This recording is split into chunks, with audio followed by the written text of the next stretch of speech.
Sari Buah Sawit PMKS Kinali beramat di Jorong Langgam Sepakat, Desa Bate Uba, Kenagarian Kinali, Kecamatan Kinali, Kabupaten Pasaman Barat, Provinsi Sumatera Barat.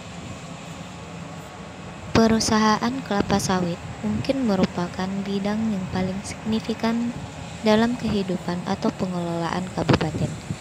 Secara luas berbicara, organisasi kelapa sawit dapat memperkenalkan pembukaan kerja yang menyinggung kehidupan individu seperti mata air, gaji negara.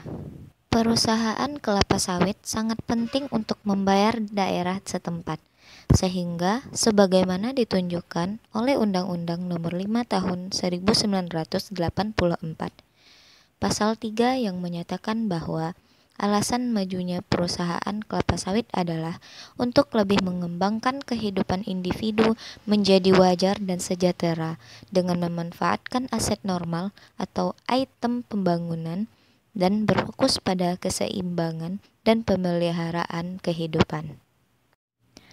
Meski demikian, keberadaan kawasan ini umumnya tidak berdampak positif, namun sebaliknya berdampak pada kawasan lokal yang ada di sekitarnya. Area ini yang sangat tunduk pada aset ekologis dapat menyebabkan pencemaran limbah di sekitar pabrik. Limbah kelapa sawit adalah sisa hasil tanaman kelapa sawit yang tidak termasuk dalam produk utama atau merupakan hasil ikutan dari pengolahan kelapa sawit. Berdasarkan tempat pembentukan limbah kelapa sawit dapat digolongkan menjadi dua jenis, yaitu limbah perkebunan kelapa sawit dan limbah industri kelapa sawit. Secara umum, limbah dari pabrik kelapa sawit terdiri atas 3 macam, yaitu limbah cair, padat, dan gas. Limbah cair pabrik kelapa sawit berasal dari unit proses pengukusan atau sterilisasi, proses klarifikasi, dan buangan dari hidrosiklon.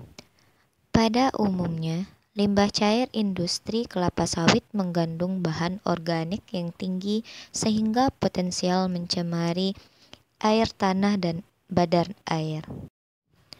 Dalam prosesnya, industri kelapa sawit menghasilkan beberapa residu yang dianggap sebagai limbah yang memang berpotensi menjadi beban pencemaran lingkungan jika tidak dikelola dengan baik.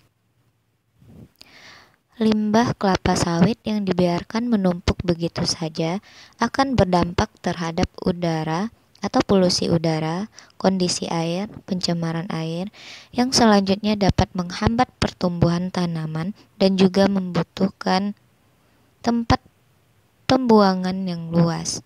Dengan demikian, agar dampak dari keberadaan limbah kelapa sawit tidak meluas atau lebih parah, maka harus dilakukan penanganan yang tepat terhadap limbah tersebut. Secara ekonomis, kelapa sawit sangat menguntungkan, namun limbahnya sangat merugikan dan menjadi masalah bagi lingkungan sekitar bila tidak diolah kembali. Salah satunya adalah munculnya serangga, bau yang sangat menyengat dan tidak indah untuk dipandang. Selama ini, penanganan limbah kelapa sawit yang paling sederhana dan cepat dilakukan perusahaan industri adalah dengan cara dibakar.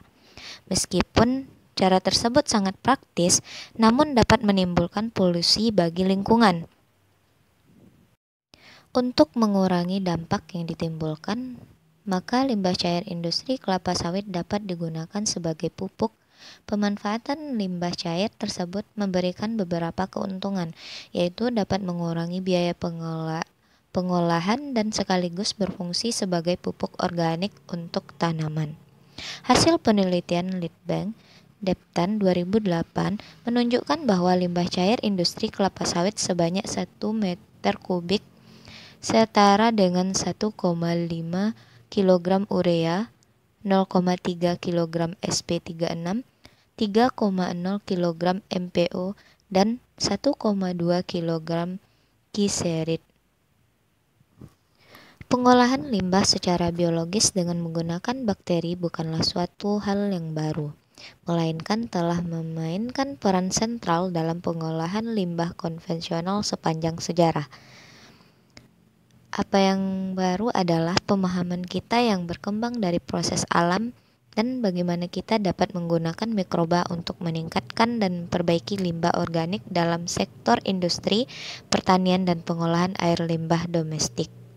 Limbah cair dari pabrik kelapa sawit memiliki tingkat kontaminan yang cukup tinggi seperti BOD level biasanya sekitar 20.000 ppm. Secara konvensional, kebanyakan PKS mengadopsi sistem bioremediasi dengan kolam limbah dan untuk penguraian mencapai baku mutu memerlukan waktu penahanan hidrolis lebih dari 150 hari. Untungnya hampir semua pabrik kelapa sawit terletak di dalam kawasan perkebunan terpencil di mana lahan yang tersedia cukup luas untuk membangun serangkaian kolam besar dari kolam pengasaman, kolam anaerobik, kolam aerobik, dan kolam pengendapan. Saya sudah berada di lokasi kolam limbah cair pabrik kelapa sawit. Di sana terlihat lumpur dari dasar kolam meningkat dan menyebabkan terjadinya pendangkalan pada kolam-kolam tersebut, ditambah dengan pengerasan kara di atas kolam.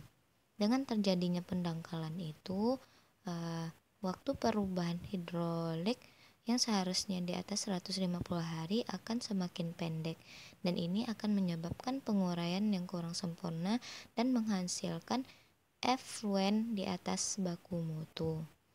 Lumpur di dasar kolam mengakibatkan kurang efektifnya proses bioremediasi di kolam limbah pabrik kelapa sawit.